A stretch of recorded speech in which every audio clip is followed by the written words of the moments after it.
Om Swastiastu. Baik, hari ini saya akan mempresentasikan materi terkait pembelajaran agama Hindu. Sebelum itu, saya akan memperkenalkan diri.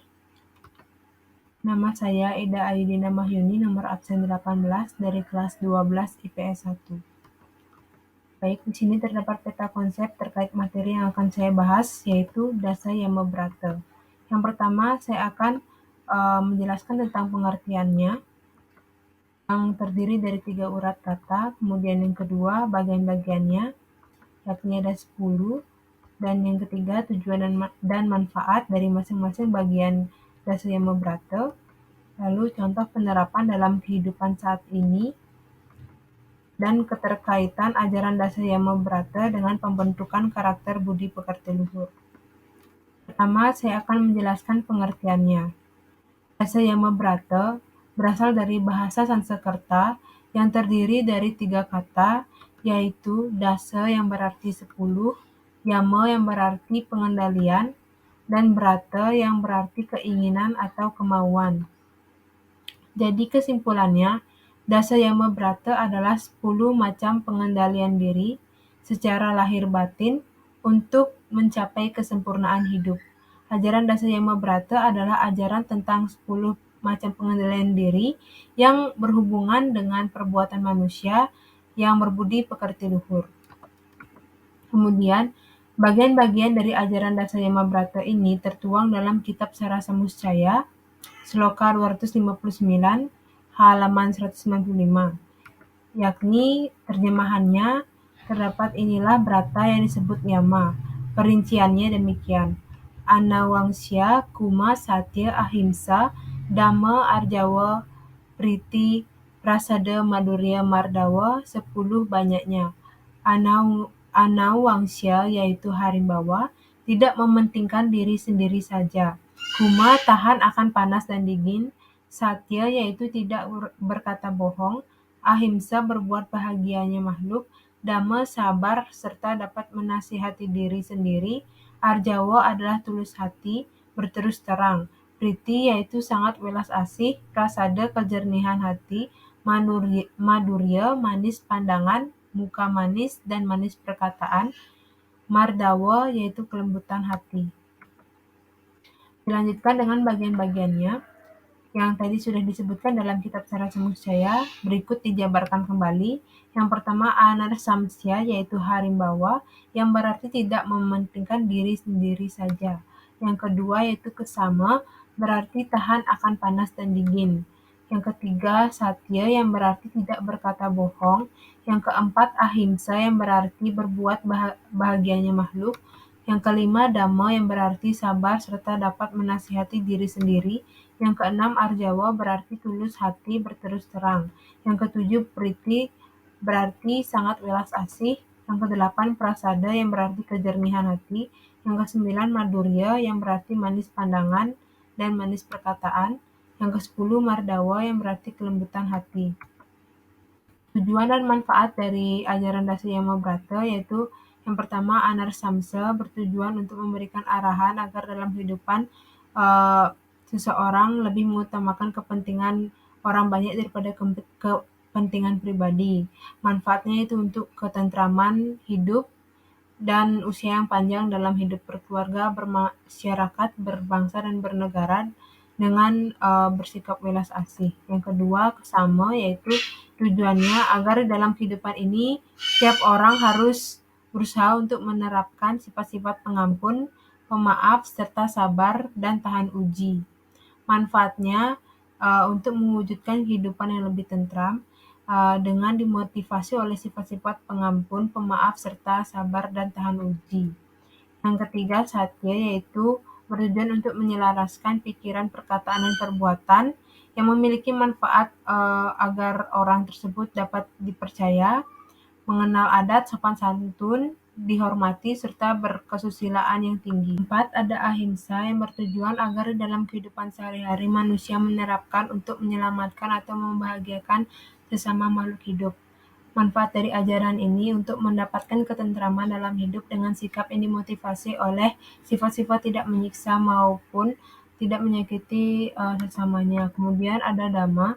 Ajaran ini memiliki manfaat dan tujuan untuk mewujudkan ketentraman, kedamaian, keabadian dengan sikap yang dimotivasi oleh sifat sabar dan dapat bisa menasehati diri sendiri.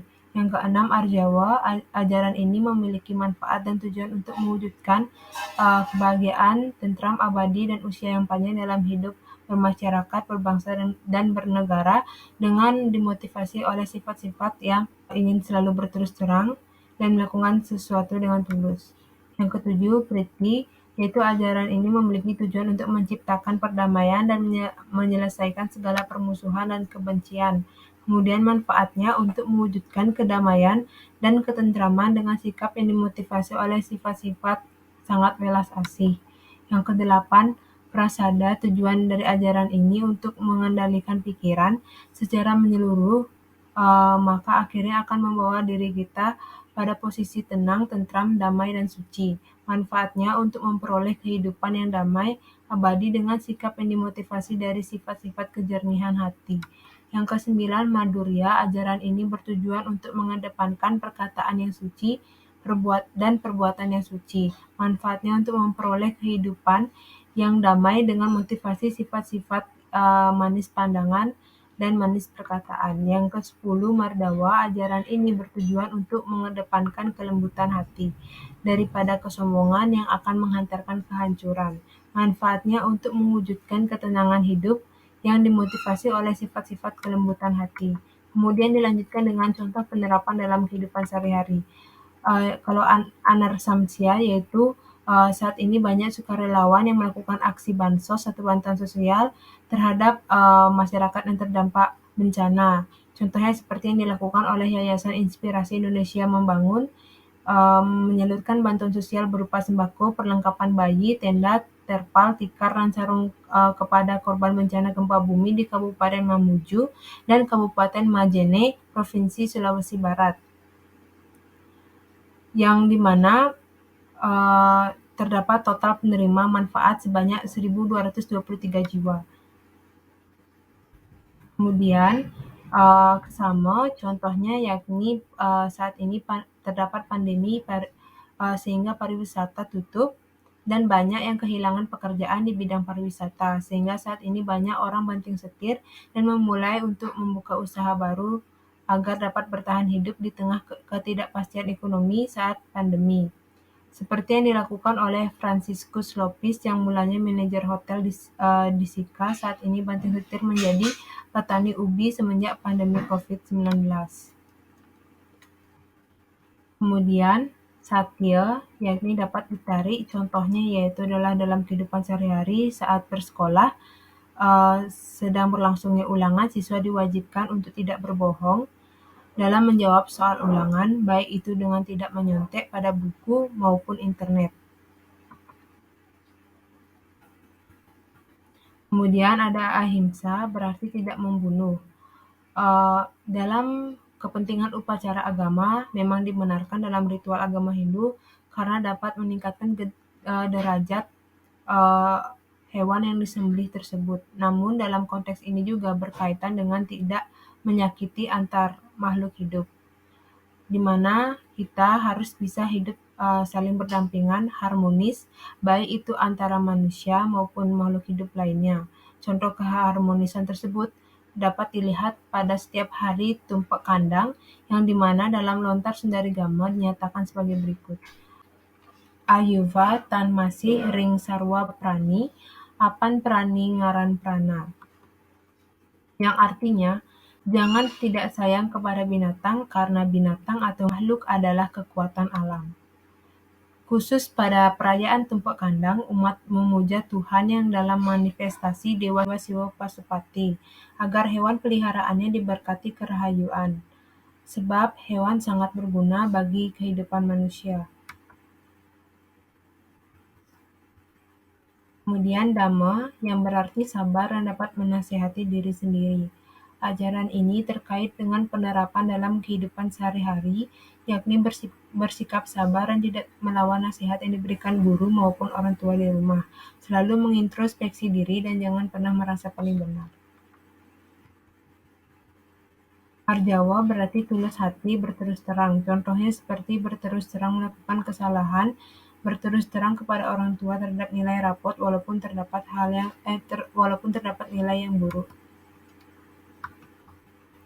Kemudian Priti yaitu artinya sangat welas asih. Contoh dalam penerapan sehari-hari adalah pengorbanan orang tua dalam mendidik maupun membesarkan anaknya dengan penuh kasih sayang dan tanpa pamrih. Kemudian prasada yang berarti kejernihan hati. Contoh dalam penerapan sehari-hari yakni dengan selalu mendekatkan diri ke hadapan Ida Sang Widiwasa, baik itu dengan melakukan panca sembah maupun dengan trisanggil. Madurya yang berarti manis pandangan dan manis perkataan. Contohnya yakni menjauhi dari sikap perundungan atau bullying, karena sikap tersebut bertentangan dengan 3 macam perkataan yang harus dihindari oleh orang yang bersifat madurya, yaitu perkataan yang jahat, perkataan yang kasar dan menyakitkan seperti bohong, mengardik, dan memfitnah.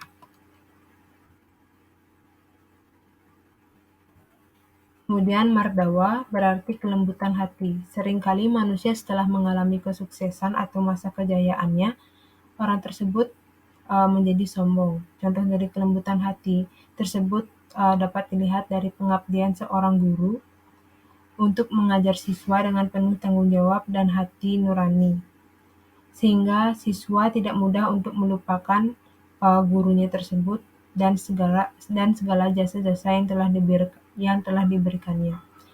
Berikut dokumentasinya. Kemudian materi yang terakhir yaitu keterkaitan materi Dasa Yama Brata dengan perkembangan karakter, yaitu dalam pendidikan budi pekerti luhur. Ajaran Dasa Yama Brata merupakan suatu ajaran berkaitan dengan susila atau etika yang berfungsi untuk membina dan menempa watak pribadi maupun budi pekerti luhur bagi setiap umat manusia. Dalam kehidupan sehari-hari, manusia perlu berusaha untuk mengendalikan diri agar tidak terjadi benturan-benturan di dalam hidup bermasyarakat maupun dengan lingkungan sekitarnya. Tanpa adanya usaha pengendalian diri dari masing-masing individu, maka masyarakat akan memperoleh kehidupan yang tidak tentram, tidak bahagia, dan dipenuhi dengan kebencian. Untuk ketenangan, kenyamanan, ketentraman, dan kedamaian dalam diri seseorang, maka setiap individu tersebut perlu untuk mempedomani dan melakukan ajaran Dasa Yama Brata dengan segala aktivitas kesehariannya di dunia ini. Baik, sekian dari presentasi saya pada hari ini. Saya tutup dengan Parama Santi. Om Santi Santi Santi Om.